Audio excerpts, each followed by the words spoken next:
Les théâtres et les établissements culturels, toujours actifs, beaucoup d'entre eux ont refusé de fermer leurs portes et ce mardi après-midi, une décision du Conseil d'État leur donne raison. La suspension de l'exécution de l'article 7, alinéa 1er de l'arrêté royal du 28 octobre 2021, en tant qu'il utilise l'adjectif culturel, est ordonnée.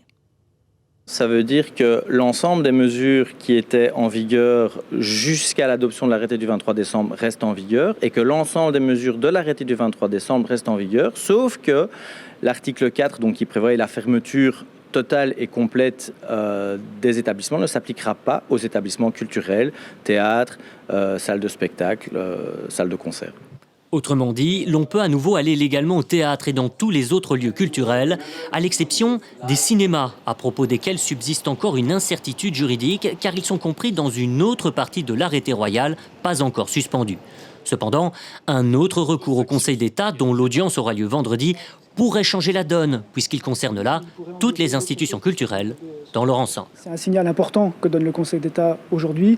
Ça montre aussi que la démocratie fonctionne, qu'on est dans un état de droit qui fonctionne, où le pouvoir judiciaire peut à certains moments mettre un frein, dire stop au pouvoir exécutif. Et donc oui, c'est de bon augure pour la décision de vendredi, parce qu'on imagine mal le Conseil d'État dire autre chose pour les cinémas que ce qu'il a dit aujourd'hui pour le théâtre. Tout cela alors qu'un peu plus tôt dans la journée, une réunion entre les représentants du secteur culturel et le ministre de la Santé Frank van den Broek venait justement d'avoir lieu, sans parvenir à faire baisser la tension entre les parties.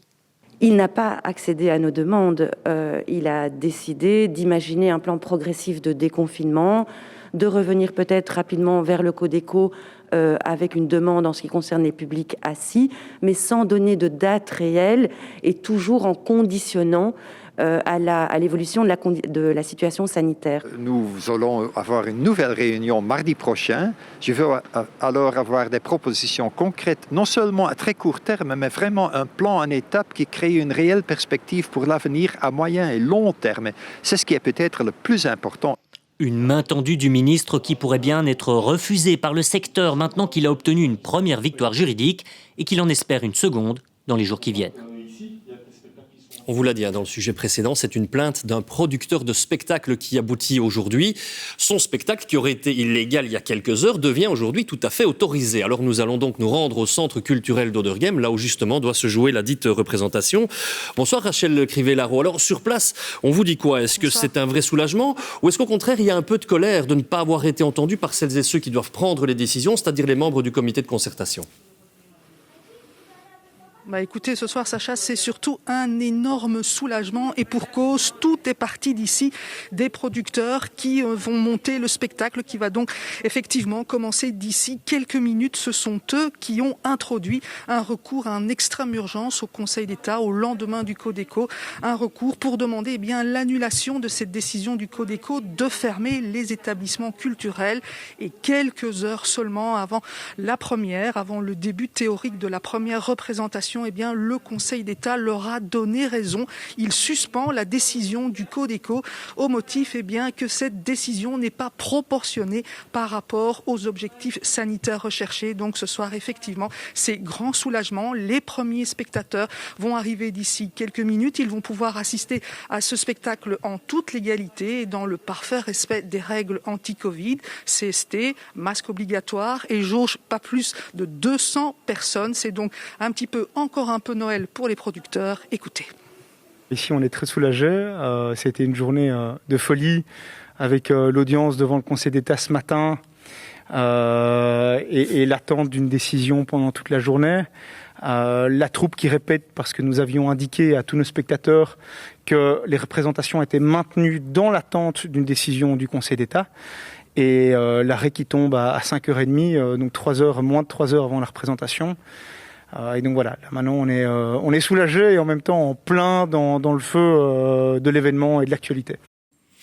Rachel, nous avons essayé juste avant ce journal d'obtenir des réactions de beaucoup de membres du comité de concertation. Je ne vous cacherai pas que ça a été très compliqué. On a reçu des tweets, on a reçu quelques SMS. Du côté de chez Alexandre De Croo, on nous dit qu'on va prendre le temps d'analyser la décision. Précisément, on a un peu l'impression que c'est un vrai coup dur, et en particulier pour le comité de concertation, tant pour ses membres que pour son mode de fonctionnement. Ça ressemble, Sacha, presque à une grosse gifle. Rendez-vous compte, on en a parlé il y a quelques minutes, cette réunion ce matin entre le secteur culturel et le ministre de la Santé, Frank Bandenbroek, le secteur culturel qui réclamait à corps et à cri un nouveau Codeco pour pouvoir annuler la décision prise par le Codeco du 22 décembre dernier, annuler cette décision de fermer les établissements culturels. Mais le ministre de la Santé n'en démord pas. Il n'était pas question de revenir sur ce Codeco au motif qu'il fallait laisser le temps à ces mesures de produire leurs effets, des mesures pour lesquelles d'ailleurs il estime qu'elles ont toujours été prises en conscience et en connaissance de cause. Mais voilà, ce soir donc le Conseil d'État met tout par terre, il remet un petit peu les pendules à l'heure et oblige en quelque sorte les membres du Codeco à se réunir à nouveau pour essayer de rectifier le tir en toute urgence, pour essayer de redonner un tout petit peu de cohérence dans la gestion de cette crise sanitaire, au risque sinon de perdre encore un petit peu plus l'adhésion des citoyens à la politique du Codeco. Grand merci à vous Rachel et bonne représentation donc à toute l'équipe qui va se produire derrière vous dans un instant. Je vous parlais des réactions, on en épingle une, celle de la ministre de la Culture en Fédération Wallonie-Bruxelles. Bénédicte Linard a réagi via Twitter. Elle estime, je cite, que rien ne sert d'attendre avant de rouvrir les cinémas. Cela dit, pour rappel, la décision du Conseil d'État ne concerne pas les salles de concert ni les cinémas. Toutes les autres mesures du comité de concertation du 22 décembre doivent bien entendu rester d'application. C'est important de le préciser.